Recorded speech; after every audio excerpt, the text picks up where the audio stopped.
stoppages were extended. So that's important, for everybody to know in the distressed world. Yeah. Other than that, nothing really. Nothing really. I mean, the COVID stuff isn't slowing down like I thought it would, I'll be honest. With the cases, they're saying cases pick back up or whatever, and businesses are pretty slow to open. So I don't know what you guys think about it, but. So do you think the cases did we have more cases or we have more testing? Because that's the question, right? I was going to say that, Victor. Yeah, honestly, it's probably more testing. I really have no clue. I just kind of look at the numbers and say, okay, this is what's happening, but this is what's happening. But it probably has a lot to do with more testing, you would think, right? Yeah, it's funny to me how the people have turned it political in terms of, just not wanting to wear these masks and it's the right against the left. And I'm like, it's a disease. It doesn't have a political affiliation. Right. That's what this country does. It's totally insane. Everything turns into politics. So yeah, it's funny. So what were you saying, Bob, about the forbearances and moratoriums? What's such a horrible sounding word? Moratorium. Yeah, it really is. It sounds like it's like that's where dead people hang out, is the moratorium. The moratorium. Welcome to the moratorium. Yeah.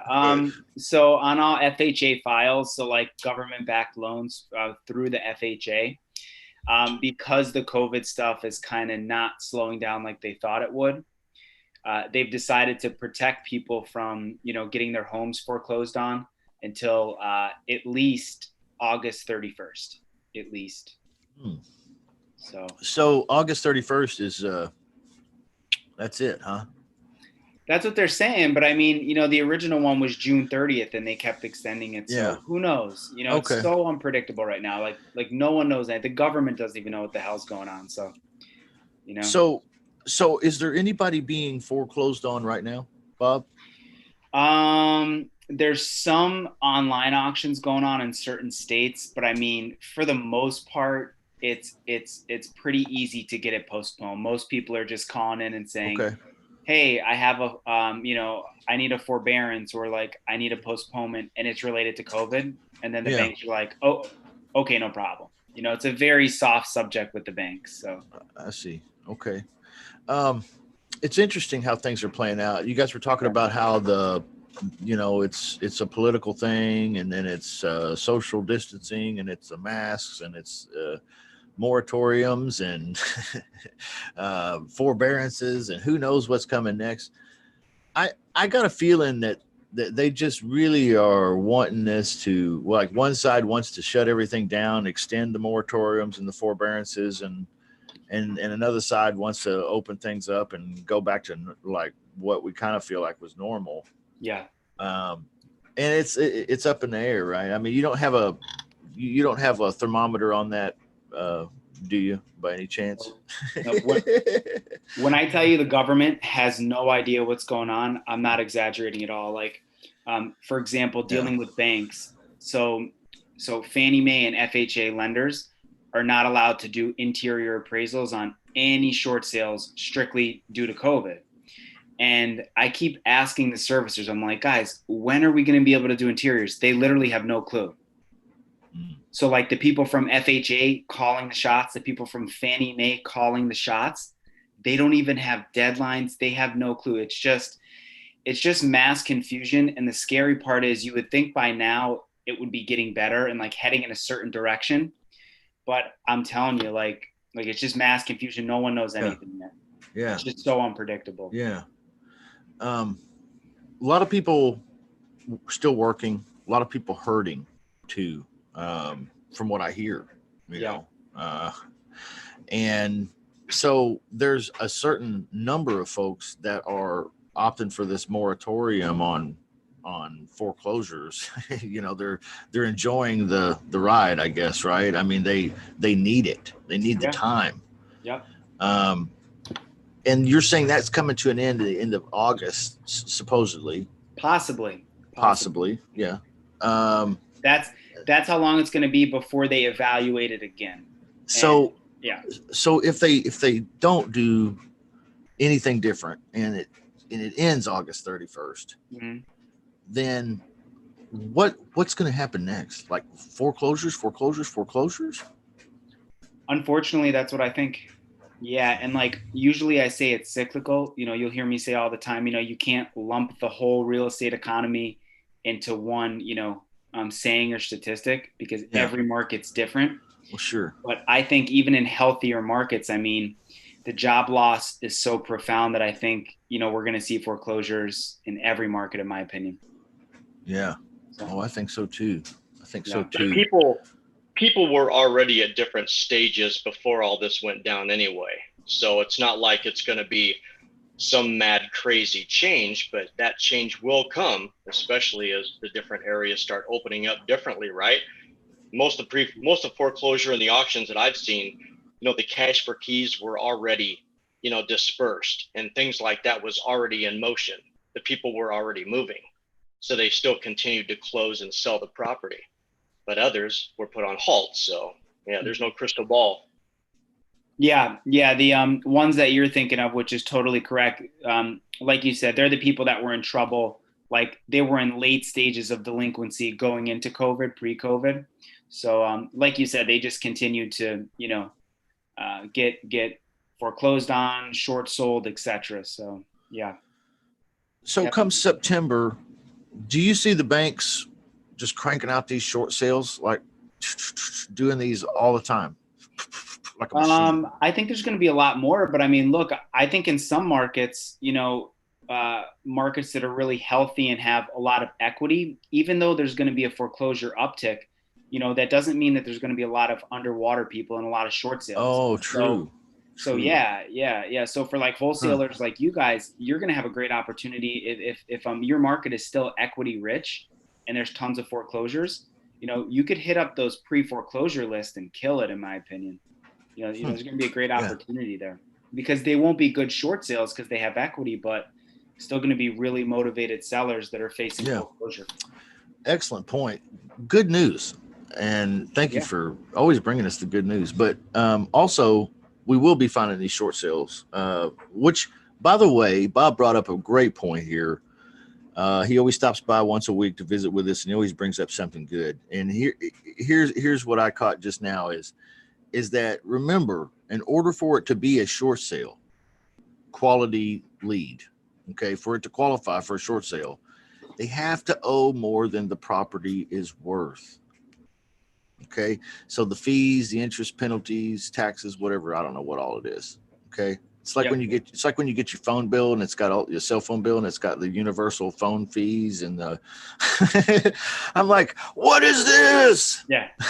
No, that's actually like a great comparison because everybody thinks that it's just their principal balance. Like, okay, cool, I owe the bank $100,000. You probably don't, because if you're not paying your mortgage, there's going to be late fees, there's going to be interest, attorney fees. I mean, they're going to tack on so many things that your balance could be 20, 30, 40K higher than your principal. And I see that all the time. So, right. I actually posted a video on, I think I posted like a couple weeks ago on your page for people. You guys could actually save yourselves a lot of time. That if you're running your numbers on a deal and like the homeowner tells you, the balance is one thing, and if it's close to where you need the deal, I would always suggest ordering a mortgage payoff statement from the bank, because you could save yourself a shitload of time. Because a lot of time, if the numbers are really close and they're not paying their mortgage, then the deal is going to be underwater. And if you find out at closing or like close to closing, then you're going to waste money on a title search. You're going to waste time lining up an end buyer. You could save yourself a ton of time up front by doing that if you think the numbers are close. Oh yeah, for sure. In terms of doing that, you either have to have the homeowner order it directly, or you have to get a release. Do you have that form, or I guess the easiest thing to do is just have the homeowner do it? Yeah, because they can.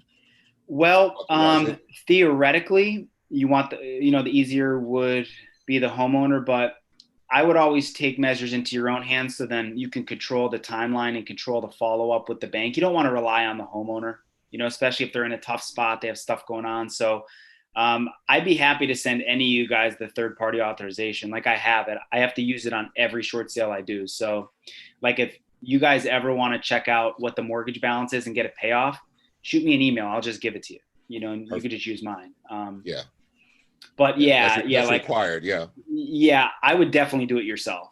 because the homeowner will take forever, and like they're not going to follow up with the bank and do what they have to do. So just do it yourself. That's a good tip. Thank you. Good tip.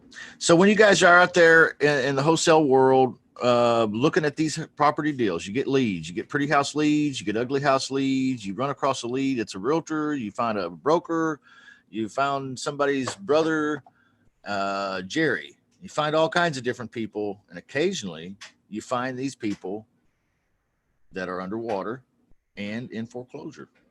What do you do? Well, it's not really a good pretty house deal. It's not really a good ugly house deal. So it's a great short sale opportunity. And instead of having to learn the technique or strategy of short sale, you just pass the lead on over to Bob. universalshortsales.com. Right, Bob? universalshortsales.com. There we go. Yep. It's not a battleship, like you say. It's a company. It's a short sale company. Yeah. And then you just fill the form out. Super easy. And then I send you a contract guaranteeing your payment. And then I keep you updated. Yeah. And then once it's a converted short sale, meaning, once the customer says, okay, I'd like to, try a short sale, then I don't even update you through email. I just hook you up on a shared tracking spreadsheet.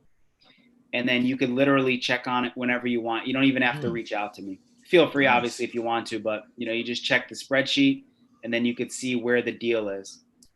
Not a spreadsheet. Not a spreadsheet. I'm just kidding. Don't worry, it's not a complicated one because I. That's great. It sounds like you got a good system set up there for folks. You should definitely check this out. If you are in the wholesaling business, you're getting leads, you're making phone calls. Take 5 minutes of your time right now. Go to universalshortsales.com. Get the free little booklet that he wrote because it's great ammunition for you, great understanding for you too, and for the people that you may be talking about in the future about this. And then when you submit your deal, guess what? He works the deal for you. You get $500 when he succeeds. Take that dead lead and get some money out of it. $500 is $500. That's a car payment. When you do a couple, it adds up. There you go. Yeah. Couple car payments. Yeah. Depending on what kind of car you drive. Yeah, true.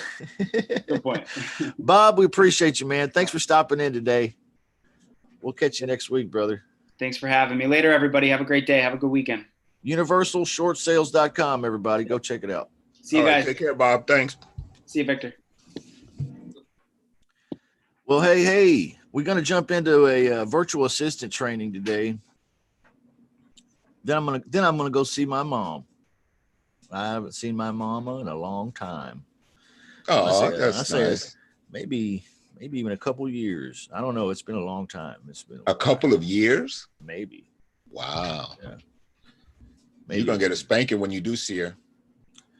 Well, she probably hugged my neck. She probably asked me if she's still pretty. Right. I'll be like, yeah, you pretty mama, Right. I still love you. You're still wonderful.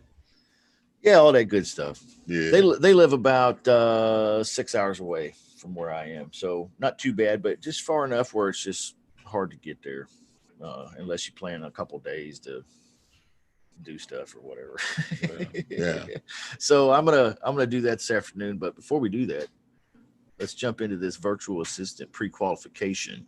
Yeah.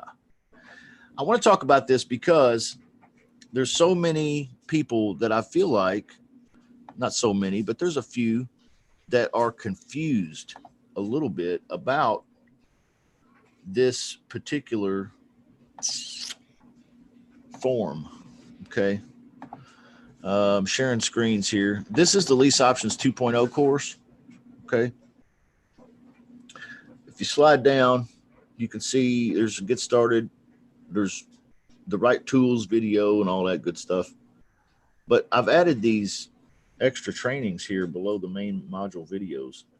This one here is how to call leads and get deals. And you see the first one is pre-qualify your leads. If you click that, there's several items in that folder. Let's just go ahead and click it, take a look.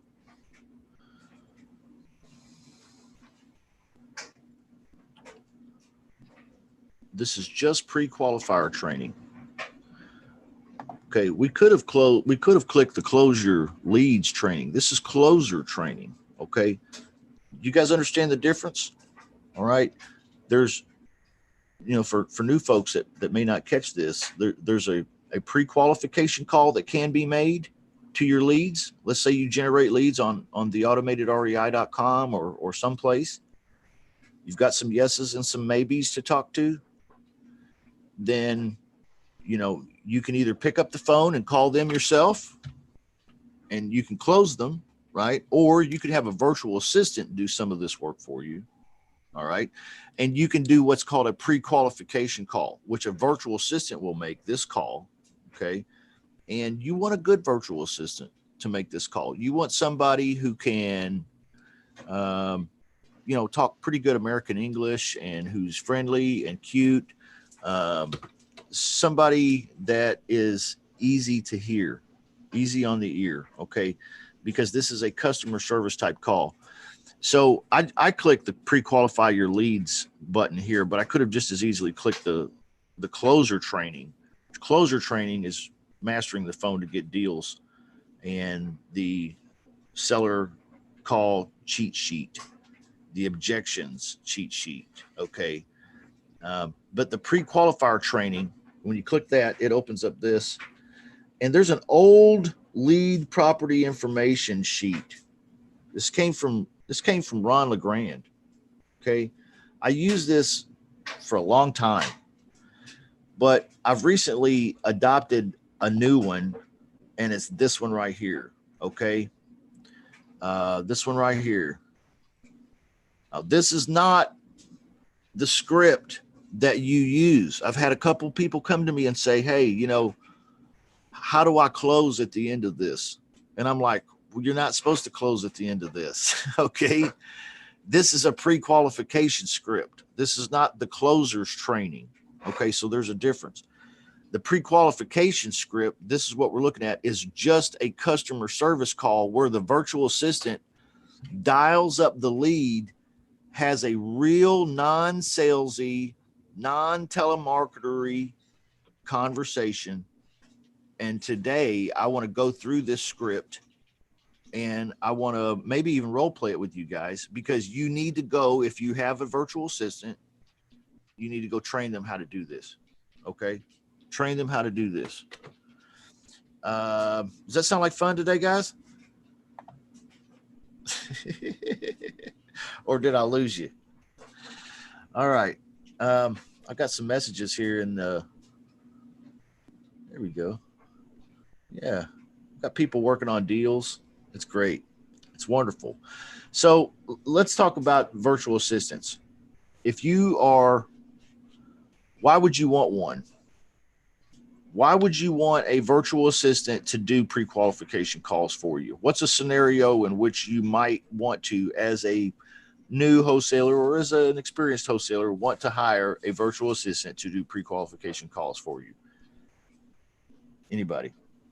Let's just make it a little discussion here. What's a scenario? Why would you want to go hire a virtual assistant to make pre-qualification calls? Why wouldn't you want to just call them up yourself? Maybe you work and you don't have the time. Exactly. Yeah. Maybe you're at work. You ain't got time for that. Yeah. You ain't got time for that noise. Maybe your marketing is so awesome, the incoming leads is far more than what you can handle by yourself. Maybe that's true. Maybe that, man. Yeah. That's a good one. Okay. So there's a couple of reasons why you might want to hire a virtual assistant. What if you're just not very good at being disciplined to call the leads? Yeah, okay. I'm still guilty of that myself. Yeah, that part. Yeah, that one. Yeah, that thing. And we're all guilty there a little bit. Guilty, or we have been at least. We've all sinned and fallen short there. So, getting a virtual assistant to do this, not a bad idea. Not a bad idea. I like doing this because what it does for me is, remember your target numbers. We've talked about target numbers this week. We showed the scoreboard. with the target numbers on it. That's also in the 2.0 course. If you get 60 leads, okay, a month, then you're supposed to have 5 conversations a day. Okay. You're supposed to have 1 offer out a day. It's going to take you a couple hours a day. If you don't have a couple hours, you're not very good at it, whatever your story is, you want to hire a virtual assistant. Maybe you're just looking for freedom. Like, hey, I'm tired of doing it. Okay, cool. Hire a virtual assistant to do it. Have them pre-qualify those 60 leads, and you talk to the 5 that were important. You know what I mean? Whereas before you were talking to all 60. So this is why you hire a virtual assistant. This might sound like common sense to a lot of folks, but we have a lot of people in various places in the game, in the club. Okay. We're all real supportive here. Nobody complains, but I'm just saying, for the record, I recognize we have a lot of people in different places in the club and employing different techniques and strategies. And some of you may not even be interested in having a virtual assistant do pre-qualification calls. I understand that. However, I know several of you are definitely interested in having a virtual assistant do pre-qualification calls. Rick, you're a beast, man. I love you. Thanks, man. Sorry, man. All right, I'm going to share a screen. Let's go back to this. Let's go back to this pre-qualifier script. This is for your virtual assistant. This is a pre-qualifying customer service type call. It says it right there in highlight at the very top, because one of the major mistakes that virtual assistants make is overperforming. Okay. When I say overperforming, I mean, if you have a good virtual assistant that gives a flip, you're managing them pretty good, he knows what you want him to do, or she, then oftentimes they want to exceed your expectations. And in this particular task, they are not to exceed your expectations. Isn't that refreshing? Okay. There is really no desired outcome other than for them to make a professional call. That's it. Make a professional call. Be friendly, be polite, be courteous, be cute, sound, your voice sounds good. You speak good English. That's all I want. Did you go through it? When I say they overperform, what I mean is sometimes they want to embellish onto this. Okay. Sometimes they want to embellish onto this. They want to try to turn this into some kind of closing conversation where they're really setting up teeing up a deal for you. No, that ain't what this is. Which one are you starting at this? Oh, I'm gonna put your garbage disposal in. Okay, that's not what this is. Okay, this is not a closing call. This is not something they need to embellish upon. This is not something they need to add to. And this is also not something they need to take away from. They just need to do this simple thing professionally as a customer service type sounds like that, a customer service type call. Okay. Now you'll notice here at the very top, well, here's the whole form. Not very big. And there's a lot of places on it for them to take notes. I've got a couple, mistakes in here, and you'll see. But this top section here is the pre-qualification customer service call information section. Okay. The virtual assistant probably already has all of this information. You can see property address. If the virtual assistant knows it, write this down before you make the call, Mr. Virtual Assistant. Okay. Then lead source over here, direct mail, blank, write down text, Zillow, wherever the lead came from. Okay. You can see the lines have gotten all squirrely on me. I don't know why Google Drive does that, but it does. home phone number. Probably already knows that if she's about to make a call to them. Go ahead and write this down prior to making the call. Contact person. If you know the person's name that you're calling, write it down. It's probably not Tina, and this is probably not her cell phone number. I need to get rid of that. Okay. But this is where the homeowner's name should go. If you know it, they might not know it. If you don't know it, don't spend an hour looking it up. Just make the call without it. Ask when you get on the phone. Okay. Owners on title. This is important.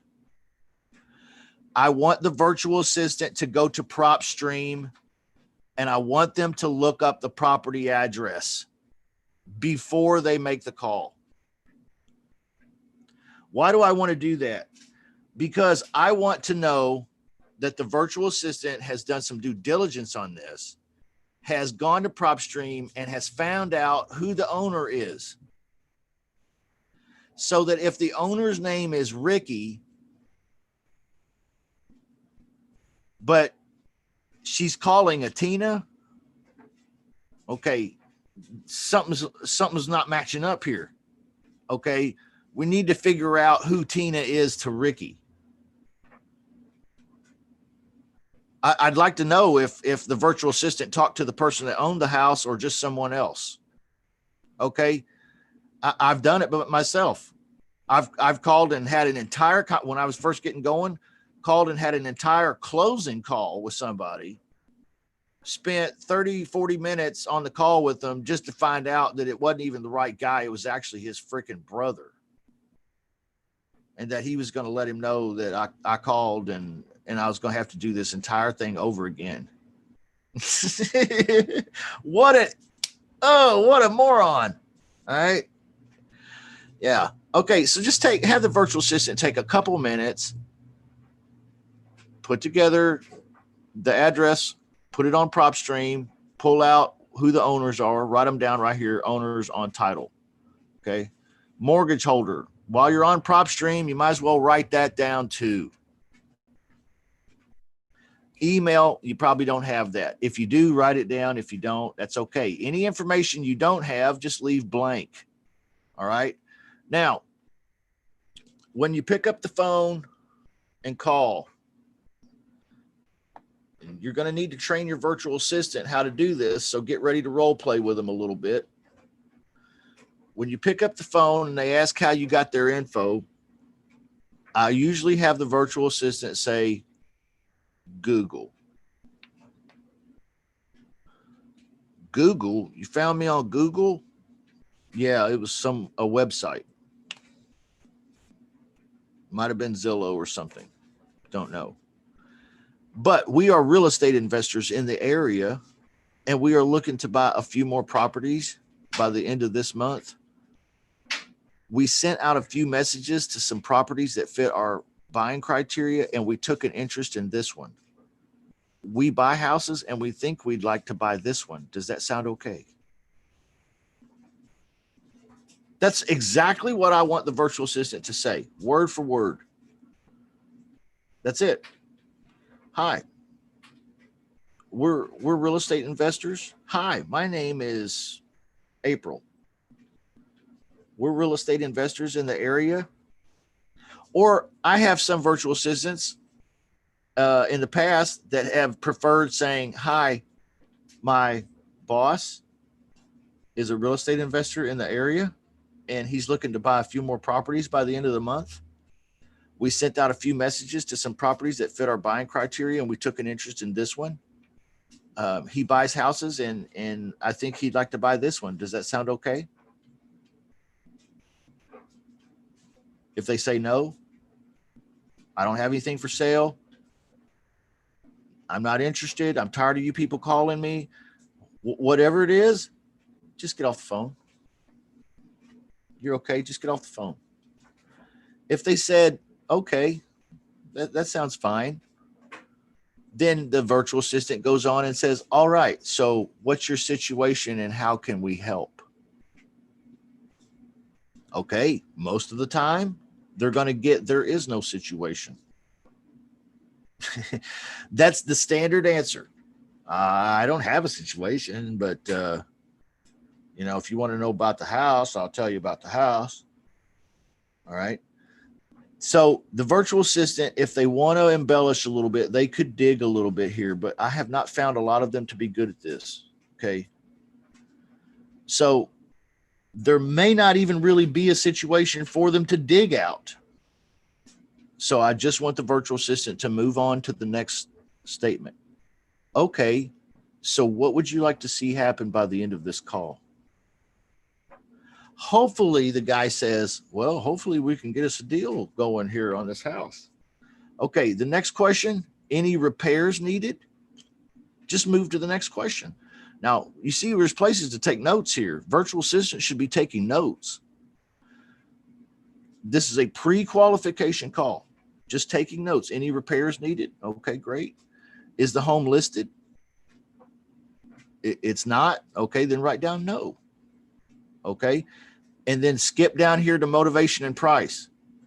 If it is listed, if they say yes, then write down yes. Then how much is it listed for? How long has it been listed? Have you gotten any offers? How much were the offers for that you turned down? Can I have your realtor's name and phone number?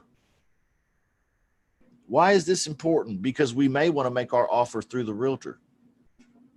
We may need to. When does this expire, your agreement with the realtor?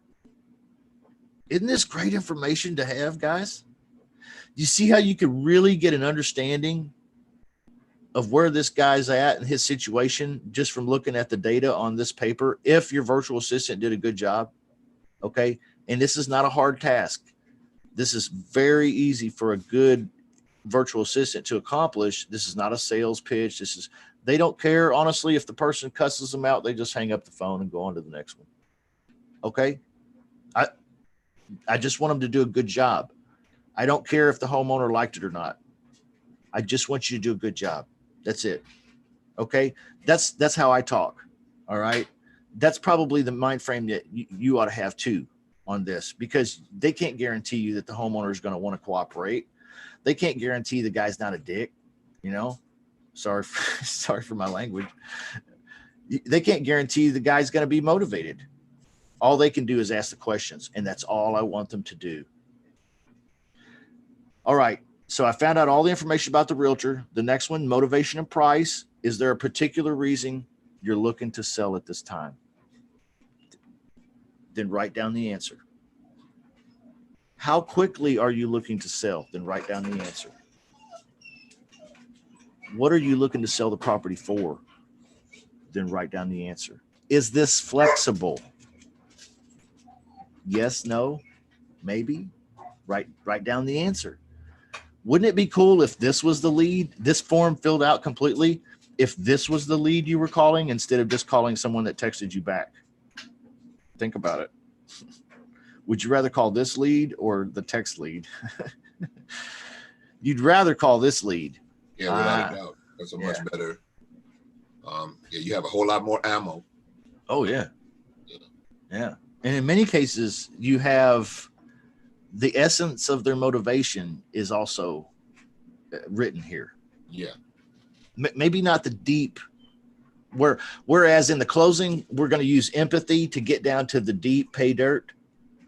Where here in the pre-qualification call, they're just getting the highlights. They're getting a lot of sports news and weather, but they're also getting an essence of what may really be happening here. And so you have a lot more ammo. Yeah, I agree. How did you establish that number? We asked, what are you looking to sell the property for? Then we asked, is that flexible? We wrote that down. How did you establish that number? Then we write that down. It might be a friend as a realtor, or maybe they found it on Zillow, or who knows. Next question. If we can offer you cash and close quickly, what is the best you can do? The virtual assistant is not going to negotiate with this person. They're just asking the question. They're going to write down whatever the answer is. But then they're going to follow it up with the next question. Can you do any better than that? Then they're going to write down the answer. What are you going to do if the property does not sell? Okay. Just a question. Just a question. What are you going to do if the property does not sell? Virtual assistant does not give two rats what the answer is. They just want to write the answer down. Now, mortgage information. Probably going to have some kickback here with a lot of homeowners if it's typically normal, unless you're a superstar maybe. What do you currently owe on the property? If they start giving you kickback here, write it down as a virtual assistant. Have your virtual assistant write it down. Would not answer. Would not answer. Okay. Now, this bottom section here, after repair value, as is value, repair costs, likely purchase, this is all inner office stuff. Virtual assistant does not need to fill this out. This is for me and my acquisitions manager. Okay. We're deciding what exit strategy we want to use. We decided what the after repair value is. We decide what the as is value is. We decide what we think the repair costs may be, and we decide whether or not we think we might want to likely purchase it or not. Okay. And if we do, then we write down what the offer will be. Okay. Now, you could easily make a phone call with all of this data and be prepared to close that sucker. Okay. That's why using a virtual assistant to pre-qualify your leads is so dang cool. If I tell virtual assistant, if you're going through here and you ask the question, does the house need any repairs? And they say, no, it doesn't need any repairs whatsoever. I want you to write that down. That may not even be true.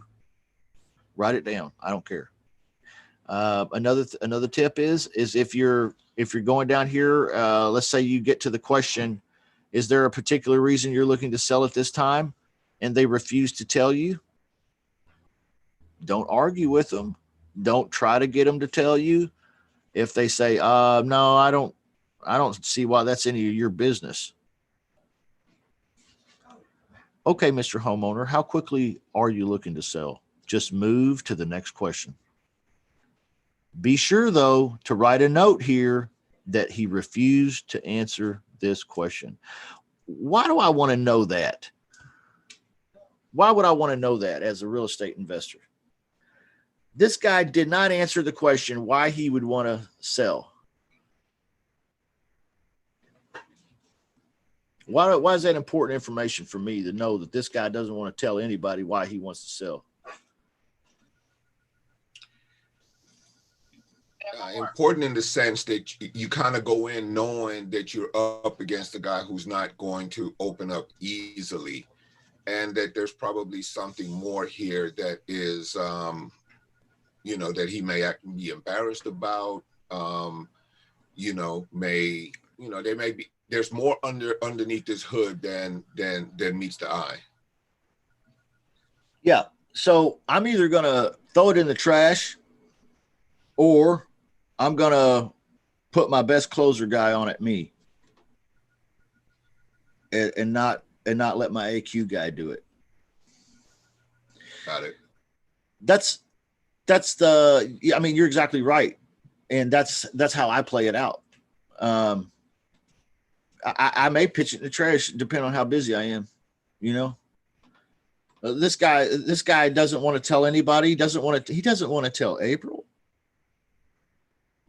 April, cute little Filipina girl who got a voice that'll melt butter.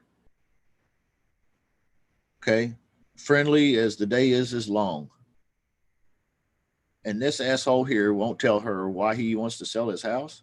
He said it was none of her business. Why do I want to call this guy? But a great point. Especially if I got 4 other sheets filled out today, and I've got some pretty good stories written on that line on these other ones. So you're basically saying, for the most part, that's a disqualifier for this dude. Yeah. He might have just offered himself an offer. I may, if I'm having a short day, a light day, I may, if I feel like extra gusto that day, but he'll be the last son of a gun I call. He moves to low priority. Yep. Okay. Yeah, because I've got some other people, hopefully, on some sheets that actually have some real motivations that they want to sell the house, and here's why. You know what I mean? And and if a guy won't tell the virtual assistant, he may tell me. He may. Or he may not. But in order for me in the closing, when we talked about closing and we talk about closing, the closing call, in order to close the guy, you have to have empathy developed, right? You can't develop empathy if he won't share with you what's happening. Not at all. If he just shuts you down, none of your business, buddy. I ain't telling you nothing. I've had him act like that to me, like them telling me he's gonna give me enough information to steal their identity or something. You know, Yeah. It's crazy. But some people are just like that. You know, so you decide. You're the business owner. You decide. You get a stack of leads, and you got somebody on there that won't fill that line out, won't answer that question. That's cool. You know, I have a lot of homeowner leads that come in like that don't know what the repairs are. Well, that's okay.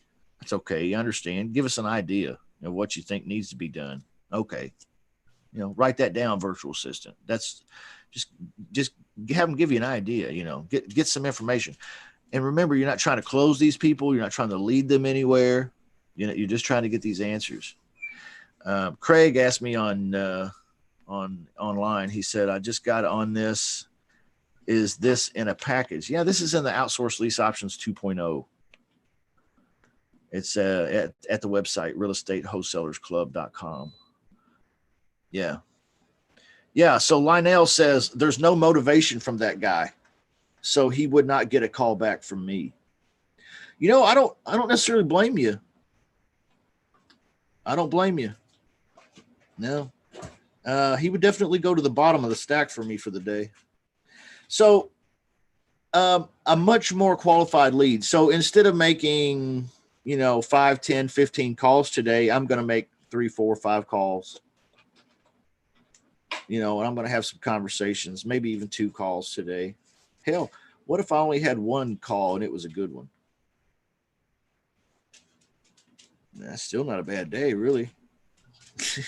Yeah, better than most days. Right? I mean, you had a good call with a good lead that was qualified, a good qualified lead. You shot and you missed.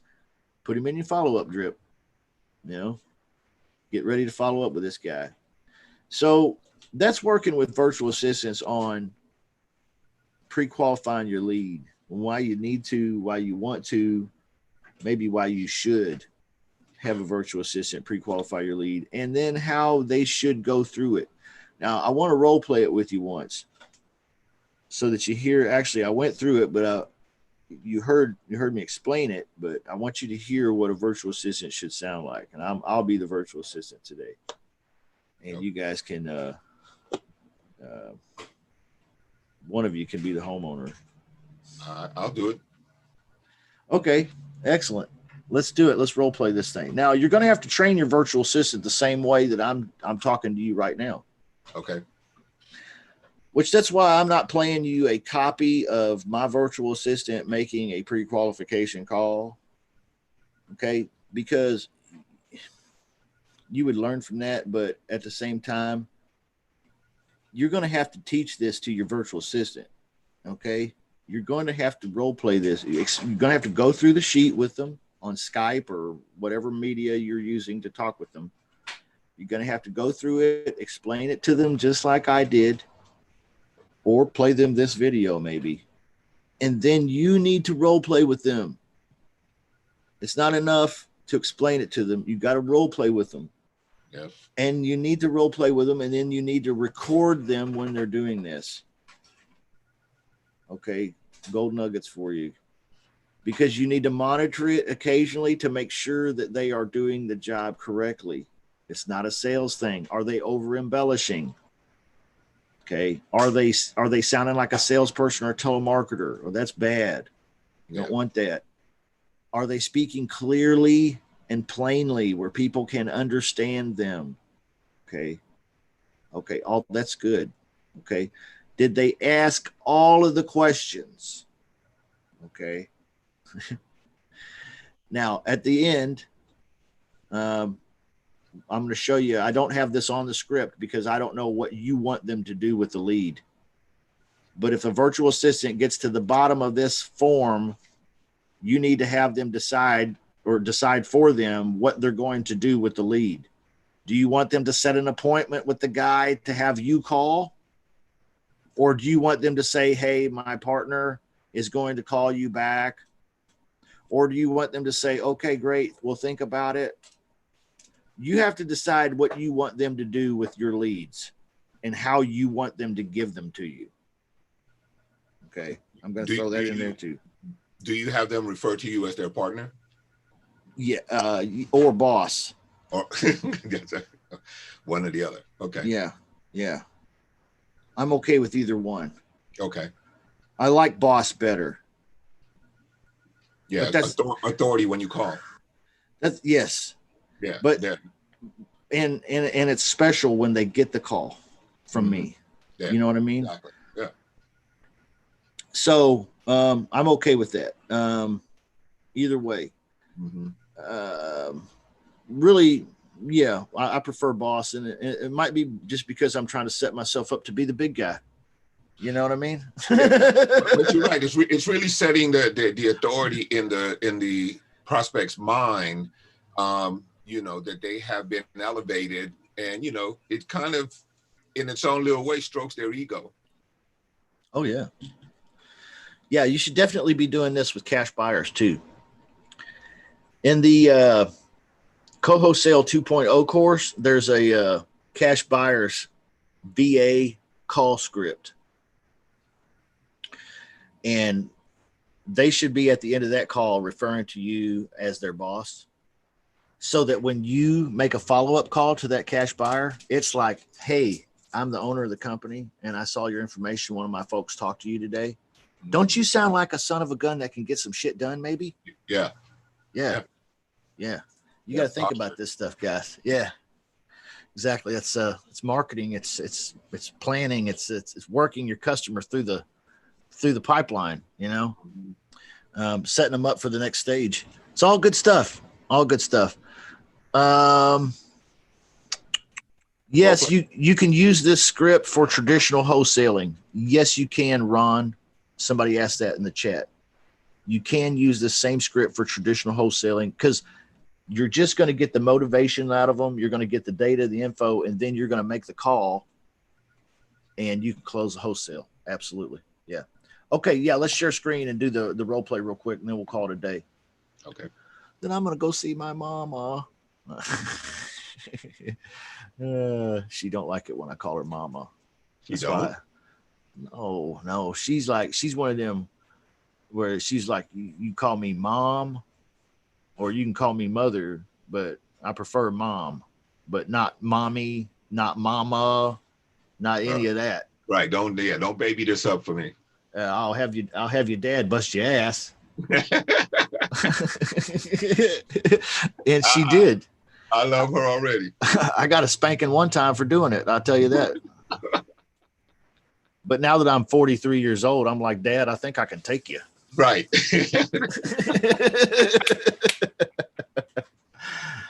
All right, guys. If I'm the virtual assistant, I'm going to take the time to write down the property address before the call, 123 Apple Cart Lane. Lead source, I'm going to say was a text blast. I'm going to write that down. The phone number, I'm going to write that down. The contact person, I might not even know the name. I'm going to leave that blank. The owner on title, I'm going to look it up on PropStream. I'm going to write down, it says a Victor Walker. Huh. He's owns this property. Okay. So maybe I'm calling Victor. I don't know. Mortgage holder. It says he has a loan with ABC Home Loans. Okay. I'm write that down and I don't know his email. Okay. All right. Time to pick up the phone and dial. Boop, boop, boop, boop, boop, boop, boop, boop, boop. Ring, ring. Hello. Hello. My name is Justin, and I'm calling because my boss is a real estate investor in the area, and he's looking to buy another property by the end of the month. And we sent out some messages to some properties that fit our buying criteria, and we took an interest in one we think you own. We buy houses, and we want to buy that one. Does that sound okay? Yeah, you can come by it. Yeah. Okay. And we are talking about the address blank, right? Right, 123 Apple Cart Way. Okay. Yeah. That's the one I'm selling. Apple Cart Lane, I think, right? Or is it Way? I wrote it down wrong. It's Apple Cart Way. Yeah. Okay, great. All right. So what's your situation and how could we help? I just I got a property that I inherited, and it's I'm not really trying to be a landlord right now at this stage. Oh, okay. All right. So what would you like to see happen by the end of the call? You give me a price that I can live with, and we close the deal. Okay. Excellent. Okay. Does the house need any repairs? It can stand a little work, yeah. Okay. What kind of repairs do you think it might need, and how much money do you think it might cost? Definitely could use a proper paint job. The carpet is kind of worn. I know everybody's going to hardwood or laminate flooring. That might be a good move for the property. If it was me, I would probably just change out the fixtures. They're kind of dated, so I'd probably when I say fixtures, like the faucets and things like that. So if a few hundred bucks worth of stuff. So would you say that it's mostly just cosmetic in nature? For sure. Okay, and a few $100s. Okay, I'm gonna write these notes down. See, that's what I'm doing. I'm just clarifying for my notes. And it's okay for a virtual assistant to tell them that, hey, I'm just taking some notes here, and sorry if it's taking a moment. Okay, is the house listed on the MLS? It's not. Okay, no problem. All right, then I'm gonna skip to the motivation and price. Is there a particular reason why you're looking to sell at this time? Don't want to be a landlord right now. Oh, that's right. You said that earlier. Okay. Yeah, I did. You weren't listening? Yeah. No, I was listening. I'm sorry. My boss is very particular, and he wants me to ask certain questions, and I forgot that you had mentioned this earlier when I got to this question. I'm sorry. Okay. I'm just messing with you. I'm just pulling your leg. How quickly are you looking to sell? Yesterday. Okay. Great. What are you looking to sell the property for? I think it's worth about 200,000. So I'd love to get to 200,000. Is that price flexible? We can talk about it. Okay. How did you establish that number? That's what the properties are selling for, as far as all the realtor information I've been getting on my door.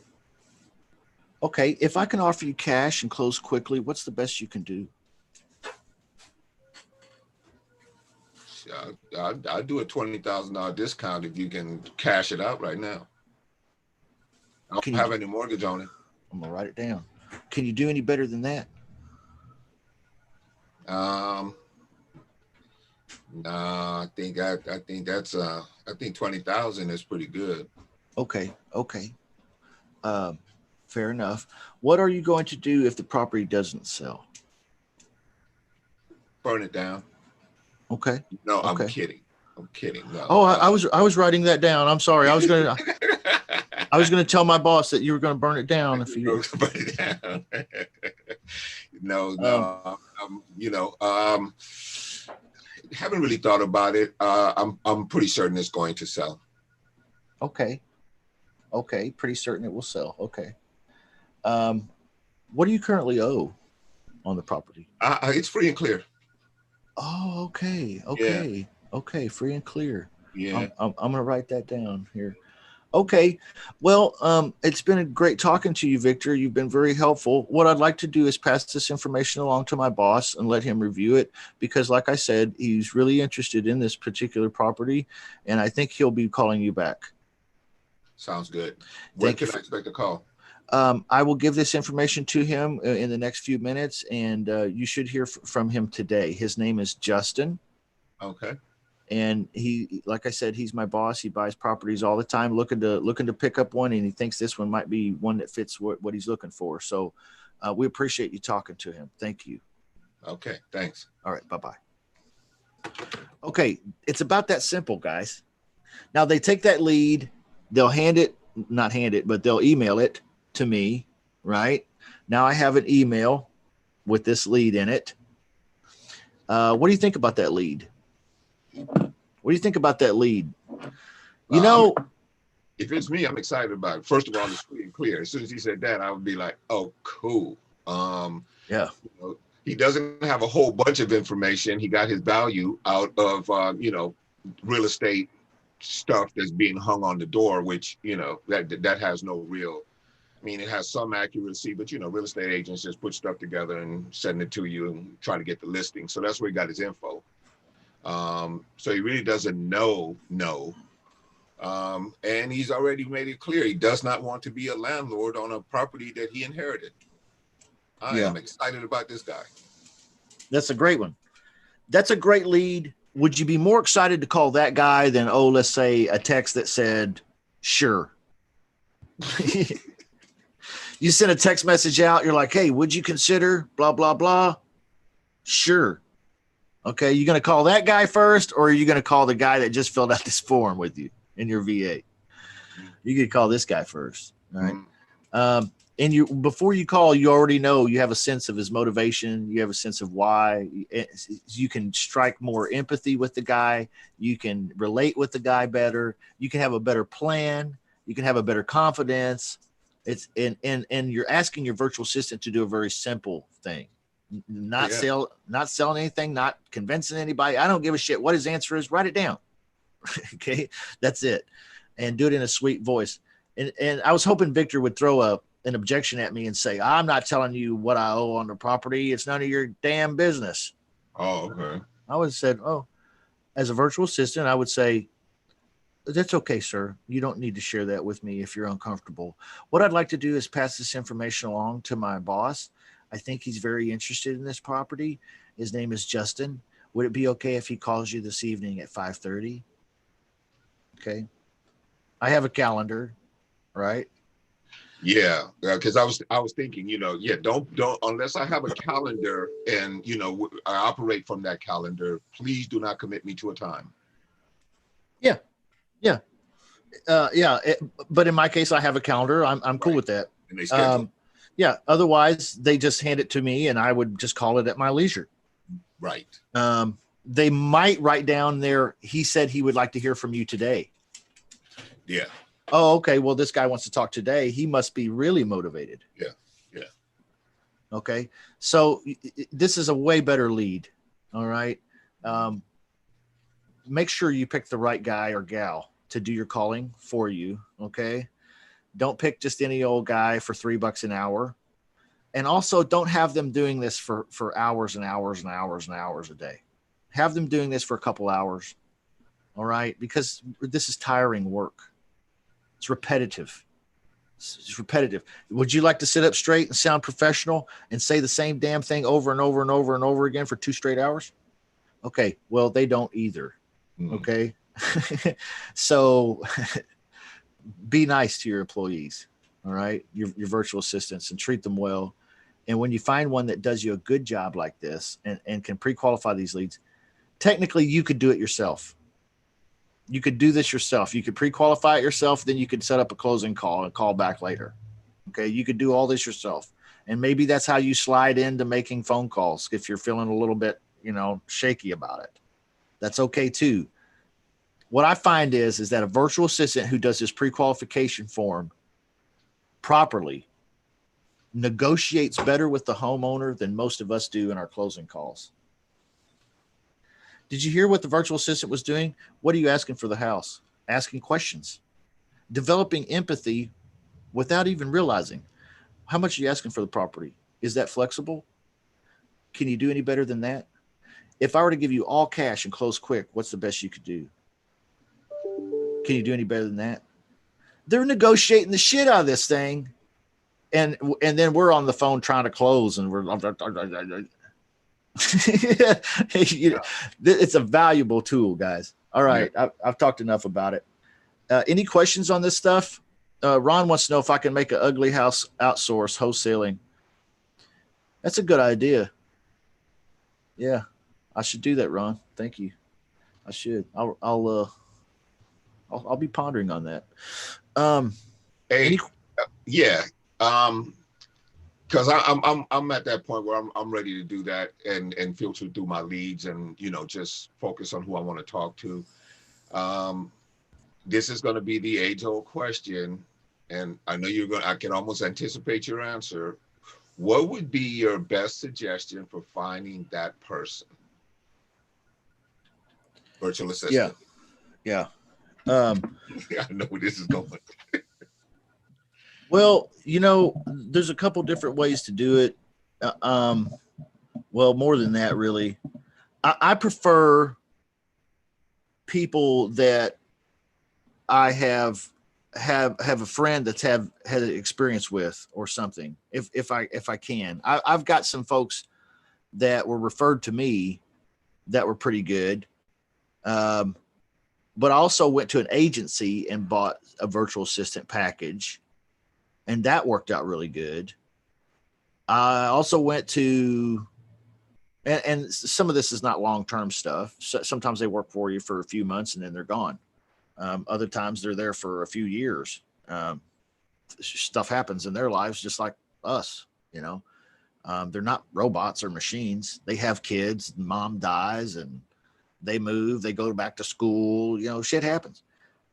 So I've gotten good ones from a lot of places, I guess is my point. Upwork is another good one. Fiverr.com is a good one. But here's the test. Okay. I want a virtual assistant that once they respond to me, they answer my questions like within 20 minutes.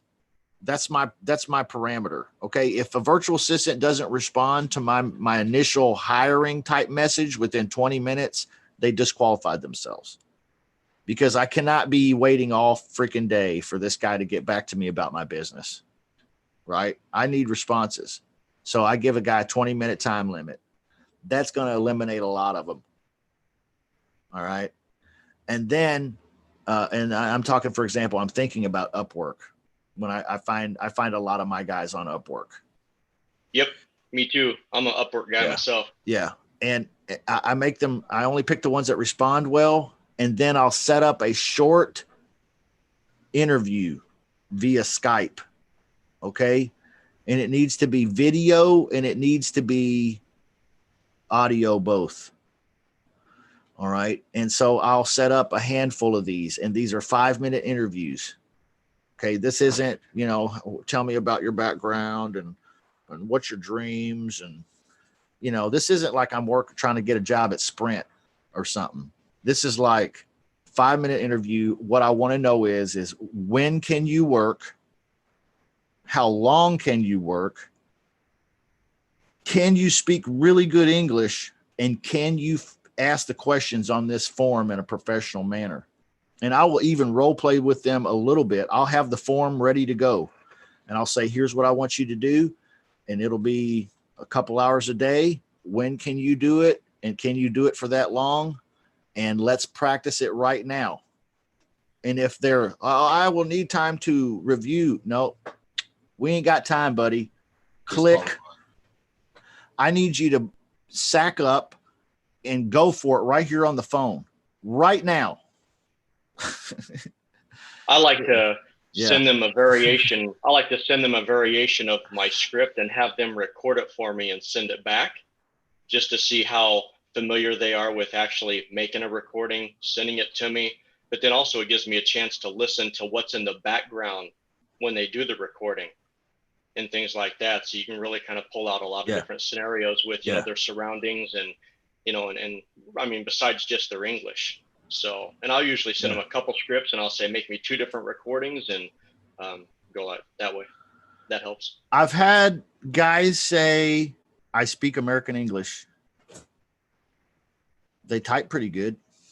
And then they responded pretty quickly. So I'll set up an interview with them. They did not speak good American English. They sound like the guy that runs the gas station up here or the 7-Eleven or something. And there's nothing wrong with that. I just know that doesn't pitch well on the phone with pre-qualification calls. Okay. It's hard for Americans to understand.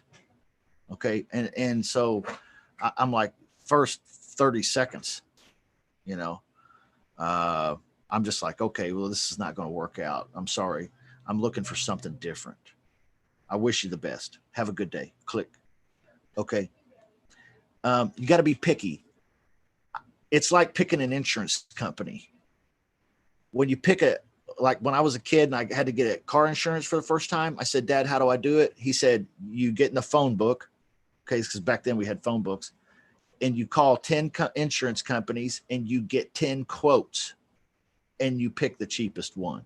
Tell them you want minimum state requirements, standard coverage. Okay, cool. I did it. I went and I got 10 quotes and then I picked the best one. That's how you pick a virtual assistant. You get 10 quotes and you pick the clearest sounding, but you're only giving them 5-minute interviews. You can do this in an hour and a half. Okay. So it's not like all day. I got to interview 10 virtual assistants today. Shit. 6 or 7 of them may not even show up. That's the facts. Okay. So that's good stuff, because I had to go through the insurance thing yesterday. So I'm present to that whole routine right now. Now that I'm 40 something though, I'm lazy, man. I'm just like, what we need to change insurances. Okay. They raise the insurance again. Man, I hate that. We ain't had no wrecks or nothing.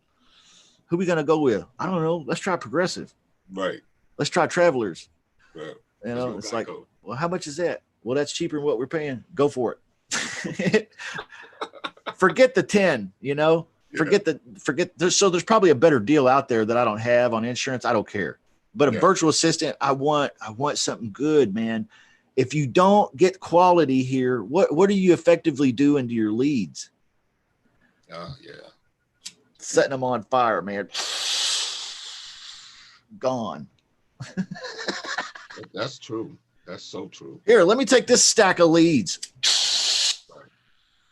Yeah, you might as well have burnt the cash. Oh, now I got to pay you? Yeah. Okay, be smart, guys. Run it like a business. All right, run it like a business. Any other questions before we call it a day? Ron says he just hired one from Upwork. Yep, Upwork was good. What's cool about Upwork is you can manage and pay them through Upwork. You can even manage their time. You know, they can clock in, clock out, so on and so forth. Great way to get going with one. Once you get one on board with Upwork for the first 90 days or so, don't do it before that. But the first 90 days is really good with them. Offer to pull them off Upwork and set up a deal just direct working for you. Might save you a buck or two. Might make them an extra buck or two, which goes a long way. Yeah. Okay. Just a tip. All right. Good stuff. Any other questions? That wasn't even a question. That was just random information. I love y'all. Quality random information. Tomorrow I'm going to be at my mama's. So I might not be able to do this. I don't know. So y'all want to just call it off for tomorrow, and we'll see you again Saturday for a Q&A there. We're not going to have any guests or anything Saturday. We'll just do Q&A Saturday. But you want to skip tomorrow because I'll be out of town, or you guys want to role play without me? Good for me, because I gotta do some stuff too. Boom. Let's cancel. Victor seconded that. All in favor say aye. Nice. All right. It's going to happen. I'm going to call you about Upwork, Rick. What's that, buddy? I'm going to call you about Upwork. Yes, sir. Anytime. All right. Peace out. Love y'all. Love you too, man. Have a blessed day.